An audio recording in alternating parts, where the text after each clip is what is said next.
안녕하십니까. 박민수 세무사입니다.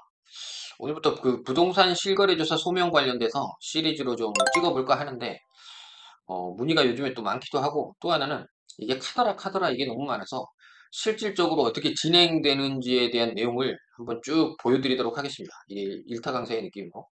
안내문을 조목조목 해설해주는 설명을 드릴 텐데, 이게 기본서라고 보시면 됩니다. 이게 수험생으로 따지면 기본서라고 보시면 되는데, 왜냐? 이게 부동산원에서 안내문을 만든 내용을 제가 설명드리려고 하고요.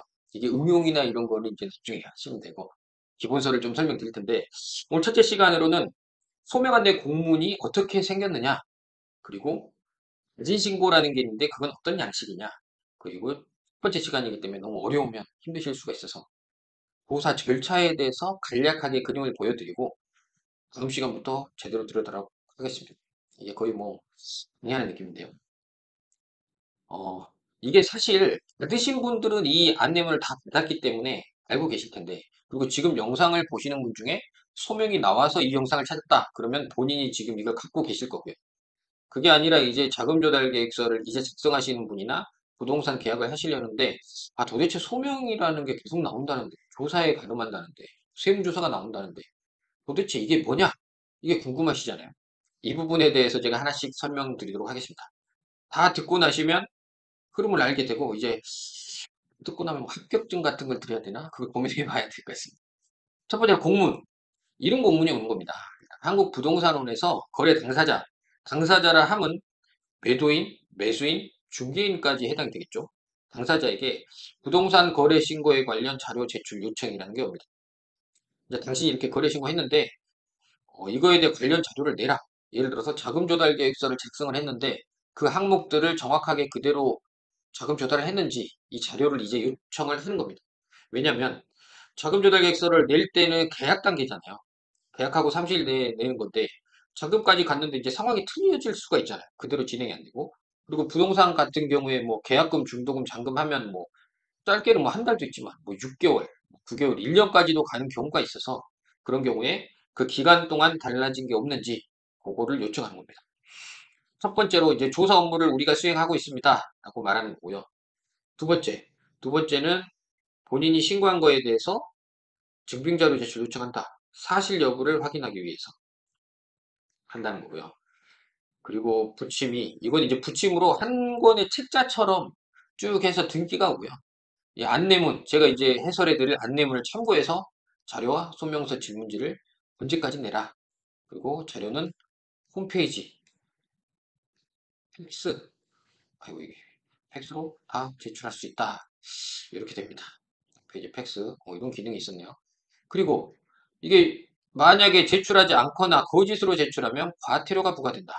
과태료 3천만 원 이하의 과태료가 부과될 수 있다. 그리고 자진신고하면 과태료가 50% 감경됩니다. 근데 이거 이제 자진신고는 사실 뭐 본인이 행겨서 신고를 하는 거죠. 근데 사실 이렇게 행길 거래를 하시면 안 되는데 이제 자진신고 해라 이렇게 이제 하는 거죠.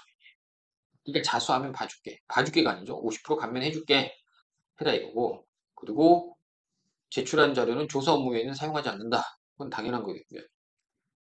그리고 이제 이 자료들이 같이 세트로 해서 종합 선물 세트처럼 등기로 옵니다. 그리고 여기서 이제 중요한 거는 이 기간. 받아보신 분들 알겠지만 이거 다 그냥 똑같은 공문이고요. 딱 이 기간만 자기한테 맞춰서 이렇게 올 텐데 이 기간은 사실 절대적인 게 아니라 자기 사정에 따라서 여기 안내 전화로 전화하셔가지고 내가 사정이 이러이러하니 좀 연장해달라 하면 해줍니다. 뭐 외국에 있어가지고 자료를 이제 받았는데 당장의 기간이 내일이다. 그럼 할 수가 없잖아요. 그럼 전화하셔가지고 내가 사정이 여차여차해서 이거 연장을 요청한다 그러면 거기서 요청을 해줍니다. 그래서 너무 이 기간을 맞추는 게 당연히 좋겠지만 너무 늦게 받아서 확인이 늦은 경우에는 연장도 가능하다. 그건 두 번째로 보실 게 자진신고서 양식에 대해서 볼 건데 이거 자진신고라는 거 아까 말한 것처럼 이제 과태료 50% 감면받기 위해서 본인이 신고하는 거죠. 그러니까 이런 거래를 하시면 안 되겠지만 혹시나 했다면 문제가 될 것 같으면 과태료 감면을 받기 위해서 이걸 할 수 있습니다. 뭐 내용은 뭐 기본사항이고 어떤 거래를 했는지 매매를 했는지 임대를 했는지 이런 내용에 대한 것들이고요. 부동산 내역과 계약 체결했고 거래 가격이 이랬다. 위반은 가격을 허위 신고, 업계약, 다운계약, 뭐 아니면 가격 외에 이게 뭐 실거래법 위반이다. 이제 크죠. 실거래법 위반했다. 아니면 미신고했다. 허위신고를 요구했다. 그리고 업다운 계약서 쓰자고 내가 조장했다. 뭐 중개사 갈 수도 있겠죠. 중개사가 본인이 조장했다, 방조했다 신고할 수도 있는 거고. 뭐 외국인인데 신고를 안 했다. 아니면 이것도 꼭 중개사가 아니라 매매인, 매수인이 서로 간에 다운 계약, 업 계약해서 그런 것도 신고를 할 수 있다는 거죠. 이게 자수하면 예를 들어서 이런 식으로 신고하는 겁니다. 뭐 이렇게 어디서 중개사무소에서 매수인하고 이렇게 다운 계약 여기서는 중개사가 이제 요청한 거죠. 매도인하고 둘이 짜가지고 야 이거는 뭐 이런 거는 신고를 왜 하냐? 피 빼자.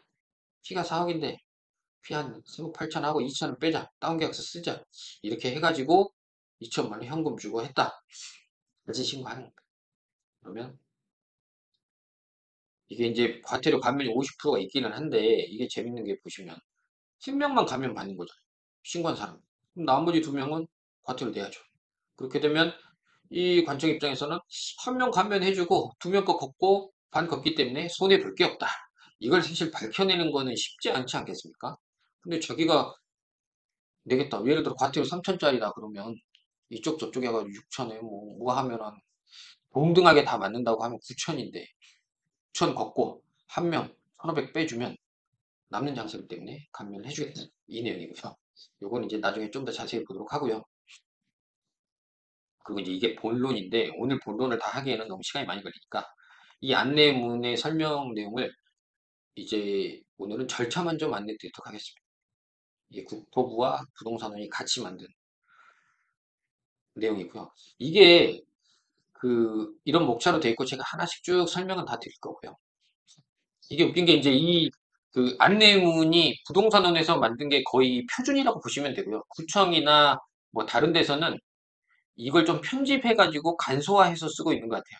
그래서 결국에는 이 한국부동산원에 대해서 마스터 하시면 구청 서명이나 모든 것들은 어렵지 않다.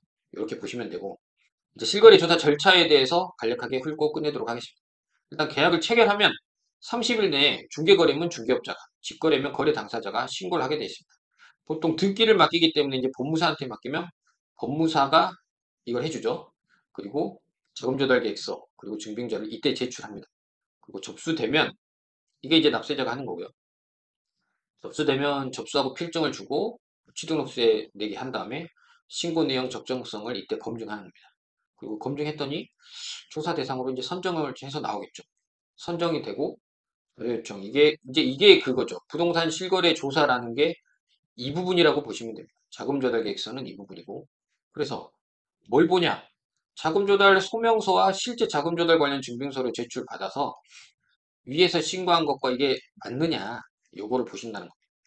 그 봐가지고 이상이 없다 그럼 종결, 이상이 있다 그러면 신고. 이거 잘 모르겠는데 자료를 좀 더 내라 이렇게 가는 거거든요. 근데 여기서 추가 자료 보완 요청은 전화가 오지만 종결과 이 통보는 전화가 안 와요. 그래서 추가 자료 요청 끝난 거는 이제 보완하는 거고 만약에 연락이 없다 그러면 고민하지 마시고 잘 됐구나 생각하시면 됩니다. 이게 뭐 관계기관 통보될지 종결될지 그럼 뭐 담당자의 마음인데 잘하면 거의 종결되는 게 99%라고 보시면 되고요.